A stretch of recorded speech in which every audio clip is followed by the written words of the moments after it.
পুরুলিয়ায় বিজেপি সমর্থিত প্রার্থীর বাবার বাড়ি থেকে বান্ডিল বান্ডিল নোটের ছবি ভাইরাল। আর এদিকে দক্ষিণ চব্বিশ পরগনার হটুগঞ্জ, সেখানে বিজেপি নেতার গাড়ি থেকে লক্ষ লক্ষ টাকা উদ্ধার।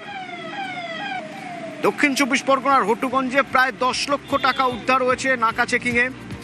বিজেপি নেতা টাকার নথি দেখাতে পারেননি, অর্থাৎ কোথা থেকে কিভাবে এই টাকা তার কাছে তিনি দেখাতে পারেননি। দুজন বিজেপি নেতা এবং গাড়ির চালক আটক। টাকা ছিল একটু, তাই। কত টাকা ছিল যতটুকু টাকা না আসলে পরে ধরে ততটুকু, তার বেশি ছিল, তাই ধরলো কেন? টাকা ছিল তার জন্য। হ্যাঁ, ছেড়ে দিয়েছি। টাকা দিয়েছে না, ওদের যা প্রসিডিংস আছে করে আমরা টাকাটা পাবো। টাকা আমার বাড়িতে যাচ্ছিল। কোথা থেকে আসছিল টাকা? কুলপি থেকে। কুলপি থেকে নিয়ে আসছিল। আপনার ড্রাইভার বলছে মন্দির বাজার থেকে, আর আপনি বলছেন কুলপি থেকে। সেটা ড্রাইভার বলতে পারবে, আমি তো বলতে পারবো না।